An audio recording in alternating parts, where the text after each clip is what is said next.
Good morning, ladies and gentlemen. Hope you're having a great day. Today it will be an interesting day because we are going to be talking about the process of forming a government and launching the nation.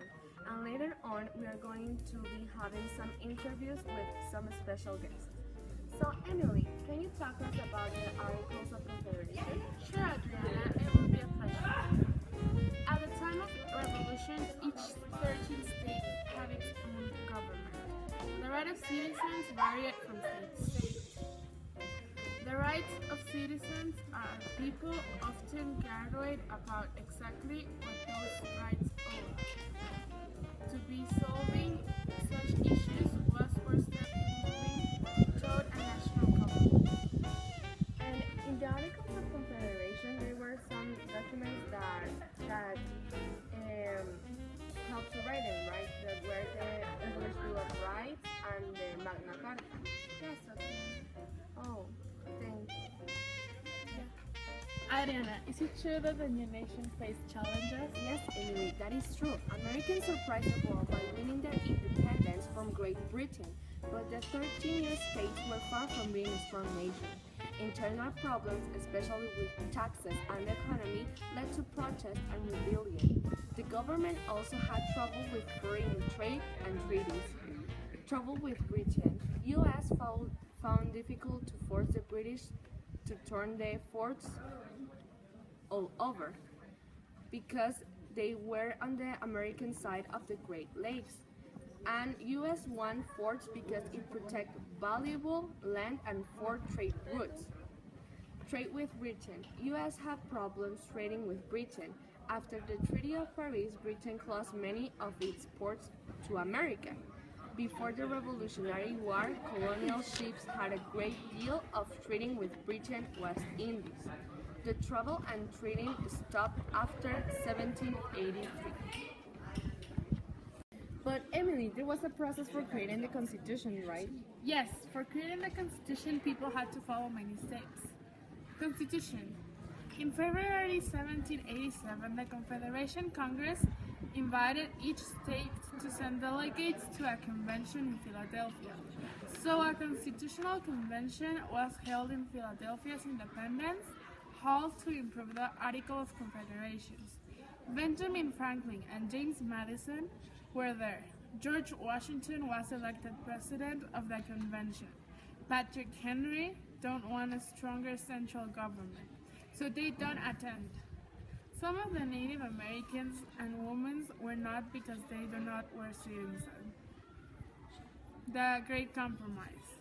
Some of them want small changes in the articles, but others want to rewrite all the articles completely. Adriana, would it also exist a process for ratifying constitution, right? Yes, Emily, that is true. Well, ratifying the Constitution, there were two main groups that were the Federalists and the Anti-Federalists. The Federalists were the people that supported the Constitution, and the Anti-Federalists were the people that didn't support the Constitution. The Federalists write a series of essays called the Federalist Papers, and these papers were a series of essays that supported the Constitution, but they write them anonymously with the name Publius. And this series of essays were written by Hamilton, Madison, and Jay. Now the Bill of Rights. The Bill of Rights were 10 of the proposed amendments intended to protect the citizens' rights. The amendments are official changes like the one that occurred in the Bill of Rights. Well, legislators took ideas from the state ratifying conventions, the Virginia Declaration of Rights, the English Bill of Rights, and the Declaration of Independence to make sure that the abuses listed in the Declaration of Independence would be legal under the new government. In September 1789, Congress proposed 12 amendments and sent them to the states for ratification. By December 1791, the states had ratified the Bill of Rights. So now, Emily, that we have talking about the forming of a new government, let's talk about the launching of a new nation. Absolutely. So, Emily, can you start with the theme by telling us how Washington leads the new nation? Of course. Washington leads a new nation. George Washington was convinced by his friends to run off the president. Americans believed in him and saw him as an honest leader and a hero of the revolution.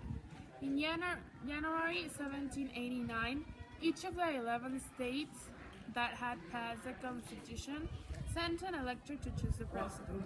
Of course, Washington won the elections.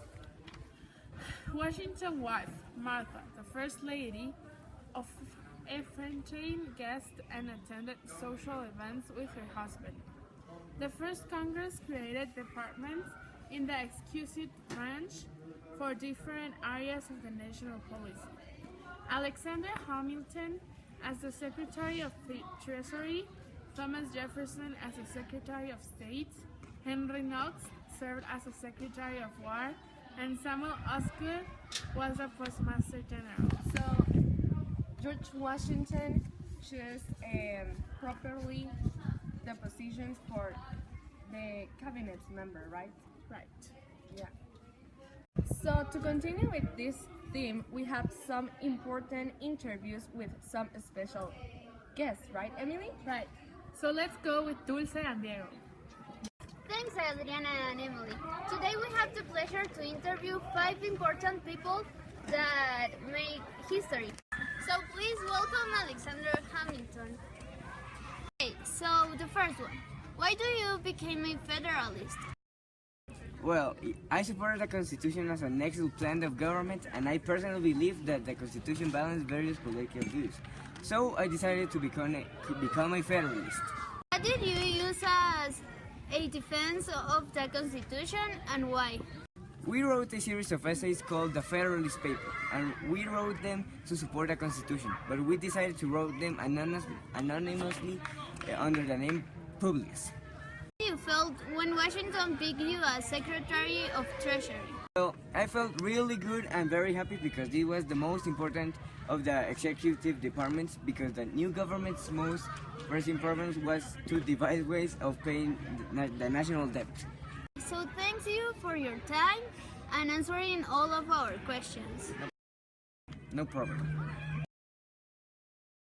Now we continue with James Madison. Hello, Mr. Madison. How are you? Now we continue with James Madison. Hello, Mr. Madison. How are you?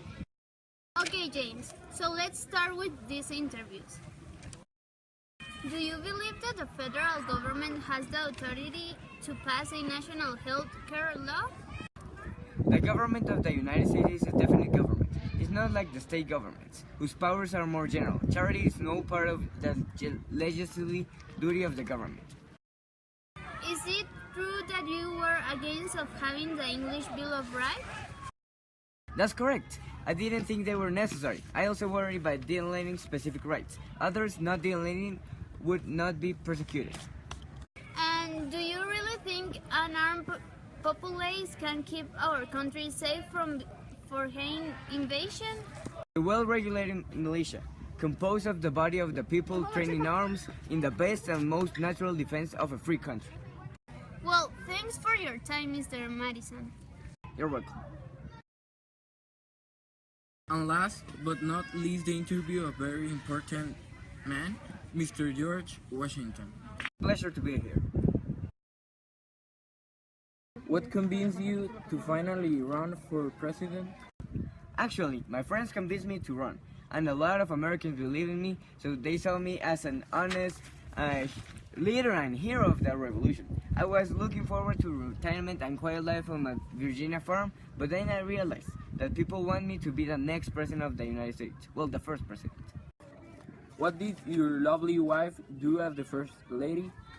My lovely Martha entertained the guests and attended social events with me, and ran the presidential household with style. Some promoters of the Republican motherhood did not expect women to participate in politics or business, but Martha surprised them. Mr. Washington, do you own slaves? I was born into a slave-holding family and a society that thought slavery was a necessity for our way of life. Mr. Washington, thanks for being here. Pleasure to be here. So this is the end of our interviews. Thanks for all the people that came here today for answering our questions. So that's all, folks. Back to Adriana. So that's all for today. Thank you for listening to us, and we see you tomorrow morning.